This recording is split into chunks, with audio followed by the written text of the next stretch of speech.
Hello, welcome everyone to this conversation brought to you by Hutchinson Modern and Contemporary with Marcia Grostein. Um, we, the gallery just closed an incredible exhibition of your work this past weekend called Excursions. I am Bella Neyman. I am a jewelry curator and a lecturer, and as well as a journalist. And I'm really honored to be here in conversation with you today, Marcia. But before we start, I just want to say that some things in life are beshert or destiny, as I think this conversation between us is. You and I met about 7 years ago, Oh my but God. we never got the chance to work together then. But somehow here we are today, wonderfully, I guess, by chance. So I'm really pleased and honored. Um, so thank you so much. And thank you, of course, to Isabella Hutchinson for making this conversation possible and for Oh, your. I am honored, Bella, because you've always been how do I say that in English? You've always been an important figure in the jewelry world, Thank you. the contemporary jewelry world plus. Thank you so much. So I'd like to introduce you to our audience and read your bio, which is incredible. And we will dive into all of these questions that I have prepared. But before we do so, you were born in Sao Paulo, Brazil in 1949 to a Polish father and a Russian mother. And you came onto the New York art scene in the late 1970s. It was in the explosive anything is possible era of the New York City art scene of the late 70s and early 80s that you found your footing and began making a name for yourself. Excursions includes paintings, works on paper, photography, sculpture, and video ranging from the 1980s to 2023. Today, you live and work in New York City.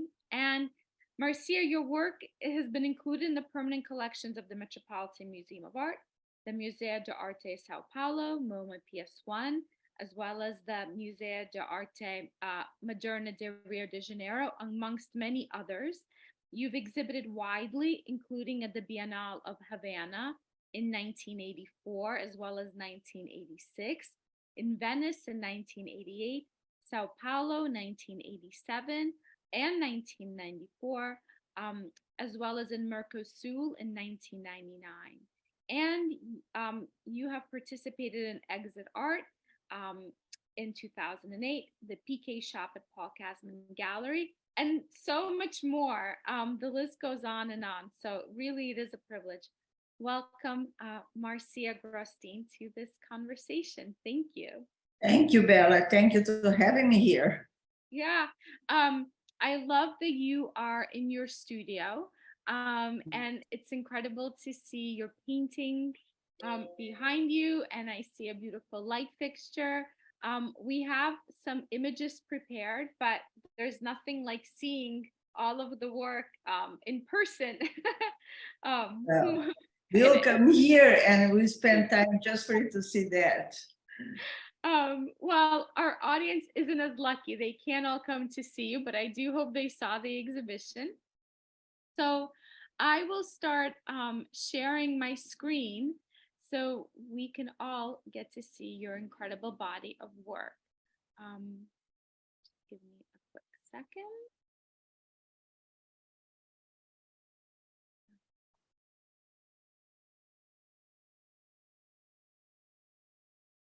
Okay.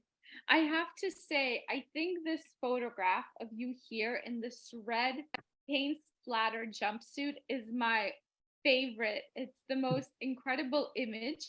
And I think it so embodies also who you are. It is full of energy and beauty, and it's incredible. So it was also you on this invitation for the exhibition and on the postcard, and I love it. It's one of my favorite images. It's so well. I wanted to start by asking about your upbringing. How did a child born to a Polish father and a Russian mother end up in Brazil? Well, my parents actually left Europe before the Second War. They left about on the early 30s. And 32, I think, or 31, I don't remember it well. I don't remember. I was born, but I remember they telling me. And my father went to Uruguay, and my mother went to Argentina. So they literally came from there, and they met in Brazil by chance in a party for the sugar loaf. My mother was a mount climber, and so it was a party for that, and that's how she met my father, and she got married to him. So I was born in Brazil. So that is quite romantic. Yeah. Yeah. But my father was living in Brazil then already. So my mother had an older sister, much older than her, was already living in Brazil too. So that's how they met. Yeah. And so why did you come to New York, and when did you first travel? Well, I used to come to see art. Actually, at that time in the 70s, Brazil was quite not much happening. There's few museums, and I always needed this get breathing art, and was I would come here to see all the museums or the galleries. That was not so many at that time, which was lucky. And one of my visits, I was at the beach. I don't know if you want to hear the story. It's a long story. How I met de Kooning. And I was at the beach in East Hampton visiting a friend, and somebody on the beach told me that guy is the Kooning assistant, and de Kooning was my biggest god in paintings. So for me, it was nobody bigger than him. So I went and asked the boy that I needed his phone number, and he said, "No, I cannot do that because I don't even remember his name." He says, "He's enlisted. I can't give you." Somehow, somewhere, I managed to convince him to give me the number, promising they'll never tell that it was me. And at that time, I was very young, Brazilian. And I got back to my friend's house, pick up the phone and call. And he answered. I was lucky. Yeah, I was so lucky that he answered the phone. And when he answered, I said, "Hi, my name is Marcia. Is this Bill de Kooning?" Didn't even ask, it's Mr. de Kooning, It was like, I guess I was so anxious and crazy, And he says, "Yes." I said, "Well, the dream of my life is to meet you. Isn't that possible?" And he answered, "Yeah, sure. When you want to come?" And he made a date for the next Wednesday at 10 in the morning. I left there, the call, and I told everybody I was going to meet de Kooning, I was so excited. It was like the biggest thing of my life. And everyone was telling me, "Be careful, call before you go, because he probably was drunk, you probably don't remember." So sure enough, I called before I went, and at that time, Elaine answered the phone. They were not even married anymore, but she was there, and I don't remember how was the story. She was very nice. I said, "Yes, he's here, he's waiting for you." So that day, I stayed from 10 in the morning to 11 at night. And with all my schools that I had been, I learned about painting much more than any years of study. And he let me photograph all his paintings were not finished for the Guggenheim Museum. He had a retrospective in 77 there. I had photos, a lot of them finished. He teach me everything about his brushes. Let me play with them. It was the most, I think it was the richest conversation I ever had with an artist. And he was totally focused and telling me, and very generous in sharing and about colors, everything. It was like, I don't know what to say, but it was the most important learning I ever had about painting. Did you in one day? Did you ever go back, or was it just one time that you were? No. Then at the end of this conversation, he asked me, I asked him, "I would like to come to New York to study painting, but I'm not so sure which will be the right school." And he asked me, "Do you have anything to show me?" I had those 3, 4, 5 little slides, at that time was those slides. And I showed it to him. And when he saw my self-portrait, the only one I did in school. He says, you don't need a teacher, you need to show in New York. And I thought he was completely crazy when he said that. And sure enough, he introduced me. My first art dealer was Jean Sweden, was a gallery, used to work with young talents, and she was quite making a lot of noise here in the city at that time. And so that's how I had my first show. And what year was this? 78. I met him in 77, and the show was in 78, end of 78. Wow. And oh, I'm sorry. Yeah, no, and then after that, for me was like, and the show was quite successful. Actually, I had that, and I continued being his friend, meeting him, and going to his house. I have other friends who were very close friends with him as well. So we continues being friends, going to events they're going. And it was Ingeborg ten Half. She was an artist too. She died, the wife of John Legends. And so I continued going to the Hamptons, and every time I had a show here, he'll come to New York and see it, but never to the opening. But he'll come, see, discuss. He was amazing. My experience with de Kooning was the best I can possibly imagine. Would you consider him a mentor? Totally a mentor. That day, he made me change my mind a lot about painting. Like the way of painting, the expression of painting, what colors was about, how they become certain colors, and it was like the richest thing I could possibly imagine. I don't think the schools get you to this point with you, Yeah, no, well, and to learn from someone like de Kooning, who was so Yeah. also well versed, not just in painting, but also in the way the art market worked as well in New York, and to sort of have that support, I think it's really incredible. Oh, well, no, there was not this marketing at that time. That didn't exist, so it was a very fascinating time to be in New York, because from one artist I met the other.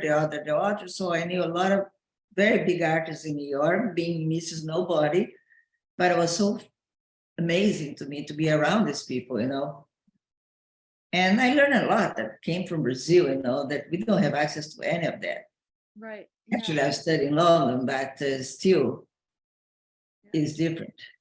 So I for that exhibition, so it was called Paintings from Brazil, correct? Yeah, correct. And de Kooning, he wrote, I guess, in the introduction, he wrote, Marcia Grostein needs no teacher. Her work is very original and clear. These are wonderful and very beautiful paintings. They are important. Yeah, I was surprised. I was surprised that he, even because it was Jean Sweden who what's happened was, she asked him if you say something about my work, and he says, if I can see 2 paintings, yes. Mm-hmm. So I immediately called my father in Brazil and made him send me 2 paintings immediately, So that was based on the self-portrait that he didn't see because it was very big, but the other 2 smaller paintings that he based on his line, Yeah. And is this one of the earlier paintings here? Yeah, those are earlier paintings. Yeah. And I love talk about the painting. This print, yes, this painting was 81. This is 81. Okay. Yes. And that when I met it was 77, the exhibition was 78. It was 2 years later. And what about in this photograph, the 2 paintings that are behind you? Oh, that was a show. I had a PS1. I had a huge room at PS1, Mona PS1, right? Mm-hmm. With all my chairs and also some of the sculptures and everything. Mm-hmm. I had 2 shows there. One was this one, and another one I did the whole set as a sculptors. Of Bill Dunas was a dancer, a choreographer. Mm-hmm. Or his choreography, the 3rd floor, we used that whole space, and was at that time the space was not renovated because it was huge. And I had all my sculptures hanging from the ceiling and interfering with the dancers and all this kind of, it was a great thing. Yeah. Well, we'll get back to dance and how important that is, your work. in 1981, you had a major breakthrough in your career with the solo exhibition of chairs at MoMA PS1, as you just alluded to, and it included both paintings and sculptures. Um, so this chair, it's a reoccurring theme in all of your work across mediums. What does the chair signify for you?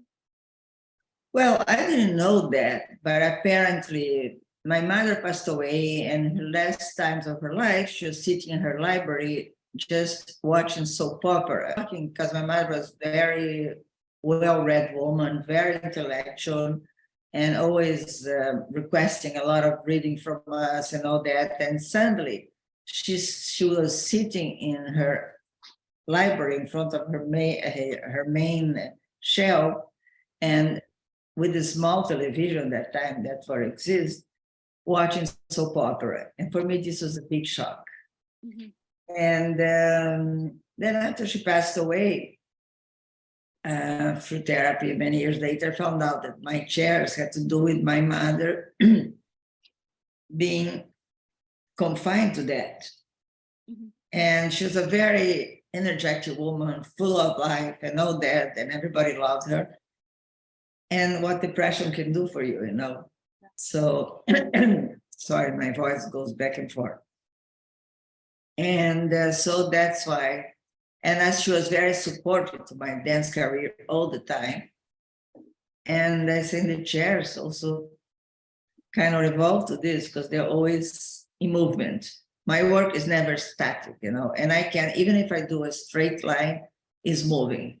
Mhm. Yeah. I don't know why, but I can't control that. Yeah. Well, and I love that in these works here too, the chair, like you're saying, it's in constant movement. It seems like the Constant. form of the chair keeps evolving as well. Yeah, all the time. Um, and you are wearing a necklace that Yes, also has the chair chairs, form on it. no Wow. chairs. Yeah.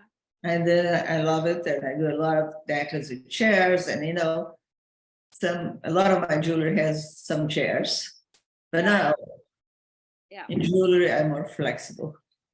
But Well, even in painting, I changed also to without. I had series that I done without chairs. mhm. I had to do in nature actually. I did a whole series of the 7 continents, which more of a conceptual pieces, but it was 7 big paintings representing each continent. Mm. But they were all related to the political situation at the time, but in a very beautiful environment, you know. Mhm. Well, So the chair grounds us, as well. yeah, and chairs also, in a way, chair is almost one of the most feminine words in most of the languages, you know. Oh, It's a yeah, right. woman. Yes, In absolutely. most of you sing a lot of languages, chair is feminine. Yes. Yeah, I never thought about that, but yeah, Yeah. you're absolutely right. No, and a lot of the even language that we don't imagine, chair is feminine. Yeah. Yeah. And it's, you know, we spend most of our lives in a chair. Yeah. Yeah, absolutely. We want it or not, that's what's happening, you know. Yeah, especially lately. So, in 1983, you and some guy named Jackson Pollock, haha, had a show at the Betty Parsons Gallery, and this was the last show that was hosted at the groundbreaking gallery, as Parsons had just recently passed away. Do you feel like that moment was your big break? Well, I think yes, because just imagine coming from New York, then suddenly you are a Betty Parsons. For me, it was like she was the goddess, right? Yeah. And among I'll say Leo Castelli, Cindy Janis, there was a very few dealers, and she was the grand woman because she represents all the major artists that existed at that time. I was the only young artist there, you know. And it was because of her death, the show was actually already being planned um, before she died, Mhm. but which I could never understand because it was one room was drawings of Pollock, a lot of drawings and one or two paintings. And the other was my work. I couldn't imagine the relation between one another. And it was, it's funny because the drawings they have at that time and my work kind of talked to each other, totally by surprise. Interesting.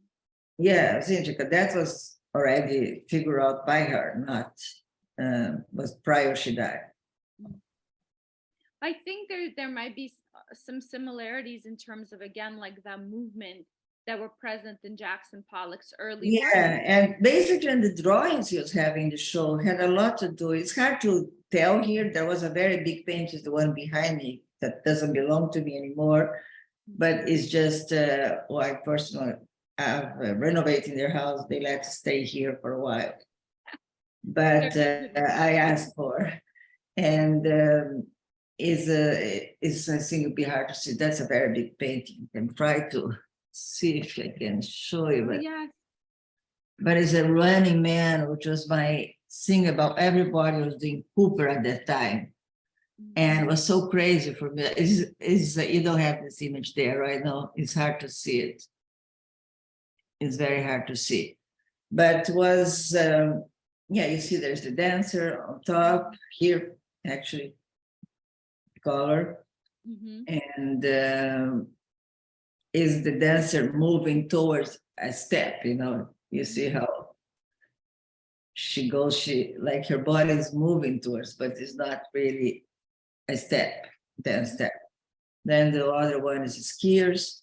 That ones belong to, actually, all the paintings end up in museums. Incredible. In museums in this country or around the world? No, the skiers went to Brazil there was a man, it's a huge collector, Gilberto Chateaubriand, who passed away in his 90s, not too long ago. And he donated his collection to the Modern Art Museum of Rio de Janeiro. And he did many exhibitions there. So he had a lot of my pieces. This is one of them. Yeah. I love these. I love these paintings so much. I think there's something so incredibly beautiful about the forms. And I love that especially with the dancer, this movement and sort of, as you can imagine, all of the colors swirling around her and the energy from both of these paintings. It's really, they're really quite incredible. This dancer here went to the Seattle, Washington Museum. Donated by one of their collectors, but I don't know what's happened to that afterwards. It's still there, where it is, I have no idea. So how was this? And take us back to the exhibition. Here's you, and I guess in the front of the gallery. What was that like to then, have this exhibition take place also so soon after Betty Parsons passed away? And, with Jackson Pollock, was he, what did you what do you remember about that opening? Oh, that opening, I had thousands of people. I remember that, at that time I was very connected in New York with the art world. Everybody knew each other. So there's a lot of people. Then there was a party given to me by 3 people. One was Peter Beard, the other was Pelé, the other was Pipo Zeffirelli. So it was very funny. It was a party that you see the artwork and the place got, there was a Studio 54 and Xenon there at that time. So it was a Xenon and it was so fun, The opening was really nice. Yeah. I could tell there was a lot of artists. Everybody was there at that time. Yeah. I could not have and also actually the after the opening, we had Steve Reichert and Anne Livette. They were partners. They had this incredible art consultancy. They were doing really the cutting edge stuff, and they gave me a big dinner party for me at their loft. That was right after the opening, and then the other party came the next day or something like that. But we were all young and fun, and And to be a very part is very interesting. At the end of the day, you always have some artists, very famous artists, but she'll talk to everybody. And she was unbelievable because I remember one winter it was really, really cold. So we wouldn't even dare to get out. And she came to see my work and she walked up 5 floors. I had an elevator, but she preferred to walk. She was already 80 something. Mm. And she'll discuss the work with you. She wouldn't go. So if she see a dot in your painting that she wants to know about, she'll go on and on and on. So it was really a pleasure because she was an artist herself.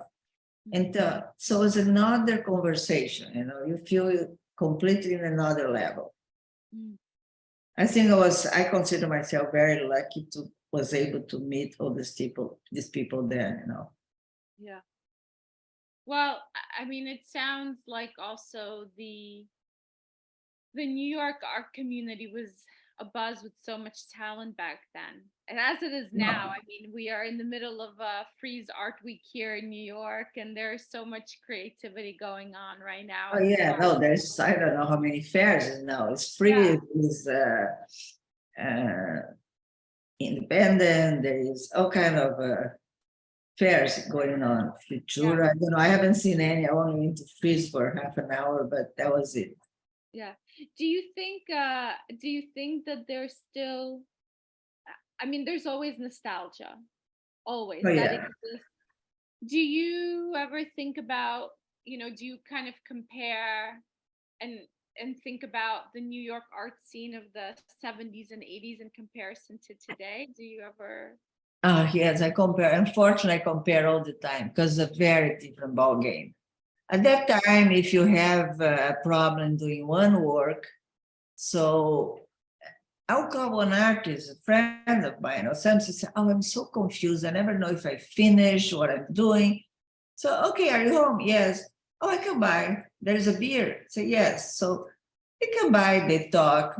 They were not competition. I got to many important shows by Linda Banglis, Bernard Benet, by Crystal, by Rosenquist, all these artists that they had no competition, They like, if they see something that has to do with you, they'll go and talk to whoever it is. So this was another world. Nowadays, I feel that the young people has a lot of competition. They don't share things. Everything is closed in. I feel, unfortunately, I have a lot of nostalgia at that time. Yeah. Things have changed and they have become more difficult, and probably also social media. Oh yeah, as that easy either.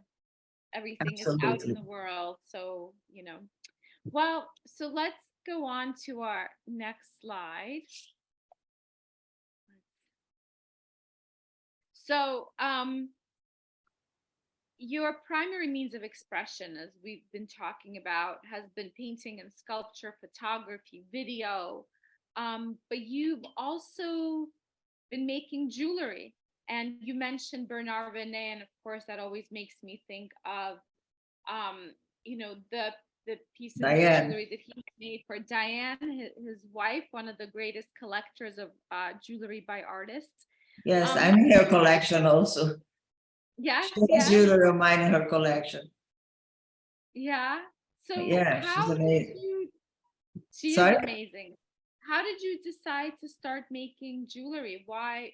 What was the impetus for you to make jewelry? Because from 93 to 2003, 2004, I moved back to Brazil. And I married a Brazilian. My second marriage was a Brazilian. Mm-hmm. And at the end of this marriage, I was so bad. And I had a dear friend of mine, Cristina Nascimento, who came one day to my house with a big box, a lot of junk jewelry, grandmother, great-grandmother jewelry. Said, let's do something with that. Let's invent something. And I thought she was crazy. But then we start playing with all those things. And I don't know how. We did some 5 bracelets. I took to a place to put them together and end up being sold to an opera singer who was there performing, Joni Anderson. I don't know if you heard of her. She was quite famous at the time. And she wanted all. So she took them all, and I didn't even have the pictures, the photographs, because we didn't have iPhone there that you photograph everything. To even show the finished product to Christina. So Christina and I, she did that in order to, I don't know, relieve my mind. So I started working, and we did a long time. We did Brazil jewelry together. It was more like we mix antique pieces with some new thing, and became very successful there. We did one big sale in a very powerful place and all that, and we sold everything. So we start continue. So I was in Brazil. I still, when I go back to Brazil, I do things with Christina. I'm more into more sculpture work. She's more into contemporary jewelry. She does beautiful things. And when you are together, we can help it. We always do things together again, And so that's how I started. And then when I'm in New York, because I was by myself, so I had to automatically go into more sculpture pieces, So what is this piece that we're seeing here on the screen, this necklace here? Yeah, that's a necklace. It's aluminum and gold. It's not plated gold, which is this woman was fantastic, Jessica. She came with another friend of ours, and she was so stylish, and she started playing with the jewelry. It was amazing, for me to see my jewelry in somebody. Such as so she went playing with the whole exhibition with the necklace and bracelets and all of that. So I love to play with them. When my art gets my head completely, when I'm filled with not knowing how to continue, or insecure, or headaches, or I go to my jewelry automatically. Don't ask me how, but when I see I was playing something, doing something, and how that's how it started, actually, I So transfer. Yeah, so you test things, you try things on, it becomes a way to sort of release some of the creativity and to think through some ideas. Yeah, and is with that you don't have so much judgment. Doing that, I feel much more free than when I'm doing my artwork. But when you're very young, you're very easy to play with things. I was doing things without having any conscience of what I was doing. And now, of course, we are much more thoughtful about, think more, and jewelry allows me to have the freedom that I want, because if it doesn't look good, doesn't matter. It's me who's going to wear it. And if somebody wants it, they can have it. But it's my release. When I do jewelry, I'm in completely another world. Yeah. Well, and there's also something when I look at your jewelry, I very much feel that freedom come through the forms, because they're so organic in nature, and because, as you're saying, it's sort of an opportunity to play and almost like sculpt on the body. It just feels like it's almost collaborative, like as you're able to put something like this necklace, over your head, and you can sort of style it and play with it. And I think that's really interesting, because it feels like it's not so dictated, and Absolutely. it's much more intuitive. And it's funny because a lot of my my jewelry become a public art. So Yeah. I did the first one was a huge sculpture. I did three. It was one of a earring, out of a ring, out of a bracelet, and a huge collection January commissioned me to do those three big pieces, and another one was a chair. Wow. So, and then I even have one. Let me see, I separated. I have a ring here. I don't know if you'll be able to see it. God, I got fatter. It doesn't fit me anymore. Which, can you see that? No. No, if you hold it up closer to the camera. Yeah. Okay, now we can see it. Oh, yes. You showed. And then you turn this around, you put it like that, is a model for a big sculpture. No. right here. Show it a little bit. See? Yeah, there you go. Perfect. You Yes. put it like that and become a big sculpture close to the Yeah. ceiling, you know. And what are the materials? I'm always so curious about materials that are Yeah, used in this jewelry. particular necklace is resin and silver balls, stainless silver Can you balls. hold it up again? Can you hold it up again so we Right. can see it? Oh, yeah. You see, I see. Yeah. it's hard to show like that. Yeah. And are your pieces one of a kind, or do you? They're all one of a kind. I can never do the same one. I can do 2,000 of those little chairs, but they'll never be the same. Yeah. So which one I have what? Sometimes I think in doing a series of choose 2 or 3 of them and do a big series and send them to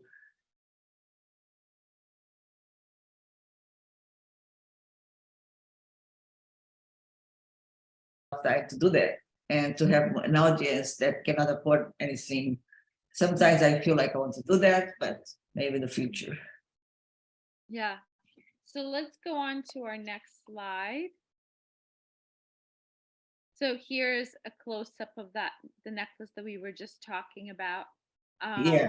And here, this is That's a different one. That's that's yeah.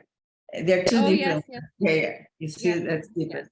They play the same category, but they're different. I see. Yeah. And the amazing thing that she decided to play with them together in my sculpture, we have all the real organic stuff. And I had a lot of fun by she playing with my jewelry. Yeah. In the gallery, you know.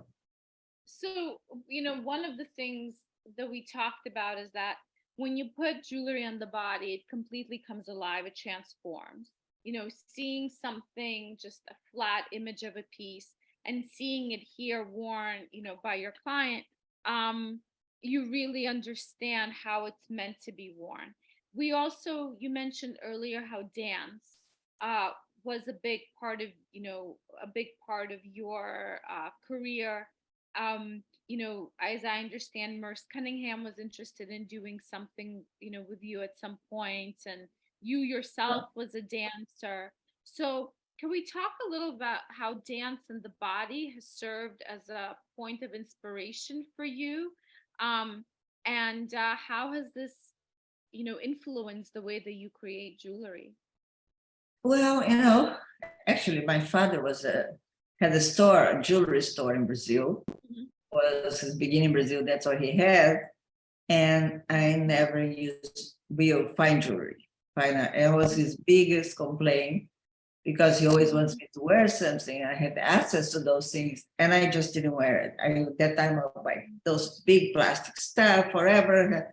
I didn't understand. I love all this junk stuff, and he was going crazy. And I think somehow, somewhere, I see my father up there say, "Okay, you don't want to find jewelry, but go and do some jewelry," because it's like I still feel that there is something to do with that, and I don't know, when I saw myself that I was being a jewelry, that I was taking that seriously, and all that. I said, well, because my father never saw that. He passed away already. He was passed already when I started doing that. So he never knew what I was doing, Mhm. And but that is like, what was the question again? I forgot. I No, lost that it. was the question actually about your father and his jewelry business is of interest to me as well. So I'm glad you were talking about it, because I was wondering how your father's jewelry business affected the way you thought about jewelry. And because given that, like you mentioned, he had a much more traditional jewelry business, it seems like your interest in jewelry was very much in opposition of that. It was much more about, jewelry as an artistic expression. It wasn't about pure adornment, Yeah, and the first piece I did, actually, material. unfortunately, I lost it during the pandemic. in my own Wow. house. I had which I'm going to copy that and do it again. I have the first diamond my father ever gave to my mother. Mhm. And when she passed away, he wanted me to wear that. And I said, "Father," it was very traditional mounting. And I said, "I won't wear that unless you let me do my own ring." He said, "Okay." So I went to in his jewelry. He had this the workshop there where the people working, mounting the jewelry and doing the jewelry. And I went to him and he said, the guy was working on gold. I said, "Look, I want to do and design. I really a ring that everybody until before the pandemic would ask me always, where is this ring from?" And it was very contemporary ring. It's hard to explain. It was just a band with it like in a square, and the diamond was encrusted in the square. It was very simple but very clean. And then everyone is always asking about this ring. It's an incredible thing. And I think basically on that I start doing jewelry really, And I never take this ring off. And during the pandemic in the summer was so swollen, and I every night lived by my bedside table. And one day I think I put in a little box, don't lose that. And I think I put in the garbage because I never saw this ring again. Oh Was no. my biggest thing during the pandemic. We looked my whole house under the mattress, took everything away. And I think it was my own mistake, put it by chance in a little box and of medicine and then threw that away. I'm sorry. So, but one day I'm going to copy this ring again. I won't have the diamond anymore, but I maybe put on those fake diamonds, what they call that, just to have the design back, Yeah. Oh, that's too bad to Yeah. lose such an heirloom. Yeah.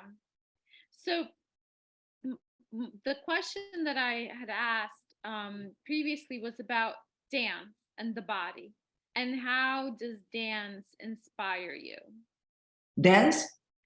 Yeah.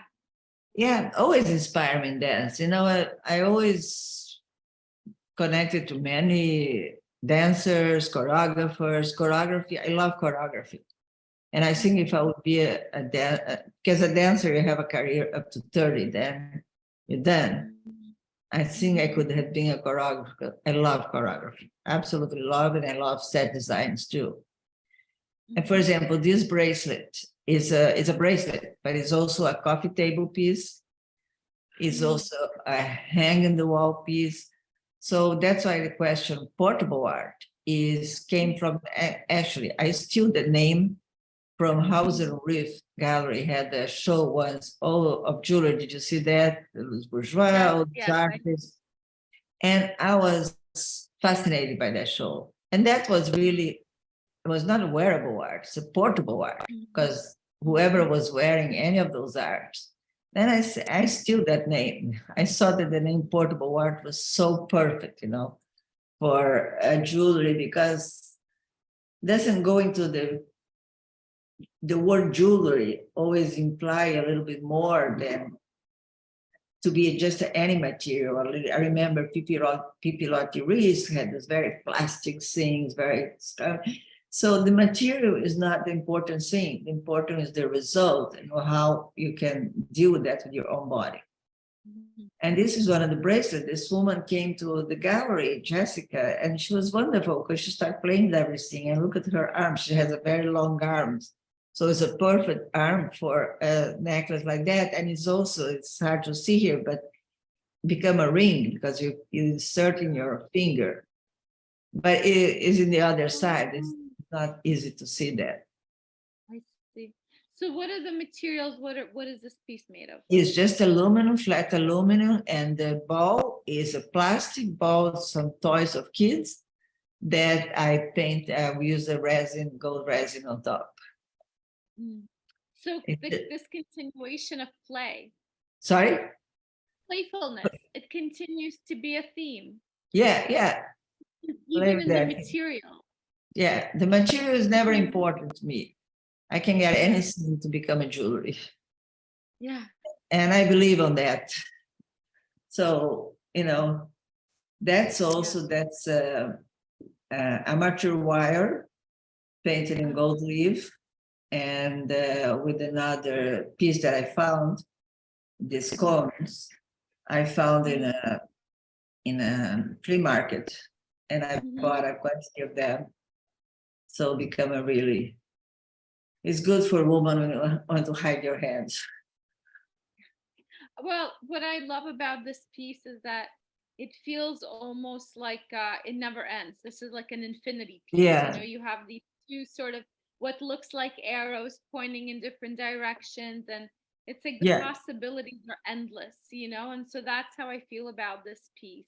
That it Yeah. just, you know, the possibilities are endless. It can sort of go any which way, and kind of like life, you know, the possibilities are endless. So Yeah, Israel is also the way you wear it, because you can, like, you wearing this necklace, right? But you can go this way, you can take it and make it a little flexible and get one way. You can play with that. And that is your collaboration with me, yeah. you know. Yeah. So I want people to play with that however they want. Yeah.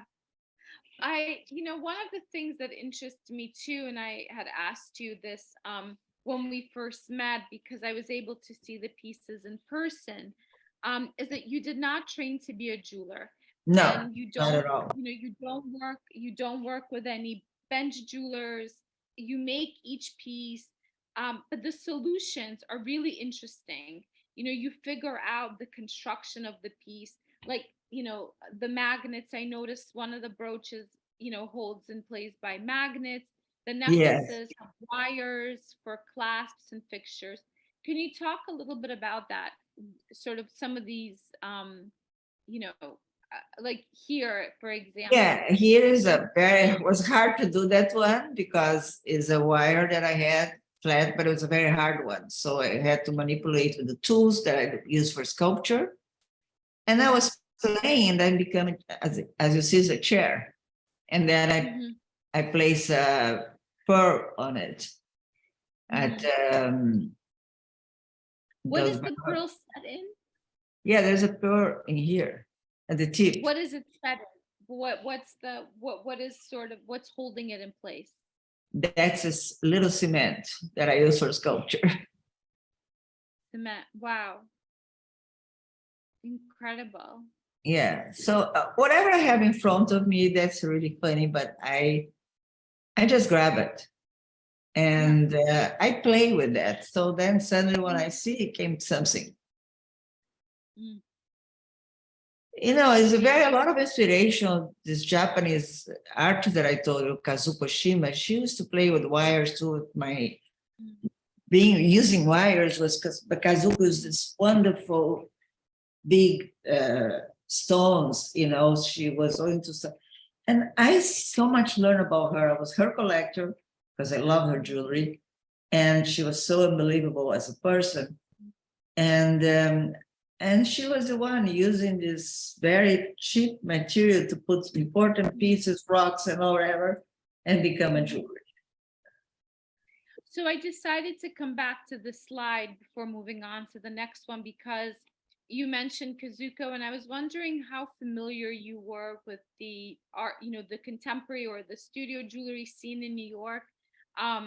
You know, the 1980s was a really exciting time here, or late 70s and 80s. Sculpture to wear, you know, had just closed, but then Robert Lee Morris opened Oh, Art yeah, Tour I mean, Gallery. I love Robert Morris pieces. I Yeah. got some, and yes, absolutely. Julie had that store on Madison. She had all this Yes, yes. incredible. I remember once buying jacket from her, and the buttons was made by the jacket was very made by all her pieces are made by artists, and was made, the button was made with ceramic, done by an artist. I never forgot. I got that because was a big deal for me to get that. And I remember going to Guggenheim open or something, and I came up in the big photo, and the woman wore daily with my jacket. So I know I love that stuff. That was Robert Morris's great store too. Um, so when did you move back to New York from Brazil? What year was it? Well, I was always back and forth, but back Okay, to 2004, more or less. Like 2004. definitely 2004. 2003 was already here, but was still not official. Yeah, one foot was still in Brazil. So, Yeah, because I left in 93 and came back in 2004, really. 1990. About 10 years, 10 years and a half. Yeah. So I put this piece up because you mentioned earlier that your jewelry, it's portable art, and oftentimes you also look at it as public art, which I really love because I agree with you. I think jewelry is a public art, 100%. It is out Yeah, there for the absolutely. public to consume, to look at. But here you have this sculpture from 2011 called "They Went for a Swim," and so I was wondering, when you look at this bracelet here, it is so it's this sculpture in miniature essentially. So I was Yeah, wondering, actually, go ahead, yeah. no, I took this bracelet to become. It's funny because the person, two curators who came here representing this collector, and they were when they saw this bracelet, they said that could be a public art, a big art. I said, of course. So I took the bracelet to the foundry, I fabricate that, and it's not the same. I was wanting to be the same, but it's impossible because weight-wise and how, so I had to do some modifications. And they're photographed on the beach because I wasn't aware that they were leaving. 2 days later, the container was taken to Germany, and I went crazy. How do I going to photograph? I want to have them, they have an image, and in the foundry you can't photograph with all the mess there. So they told me go to the beach and photograph on the beach. That's how they went for a swim because I hadn't had no name for them. I had like a bracelet. So, but when I photograph, I said, okay, they went for a swim. I love it. And what are the materials of the bracelet? The bracelet is resin and it's stainless silver.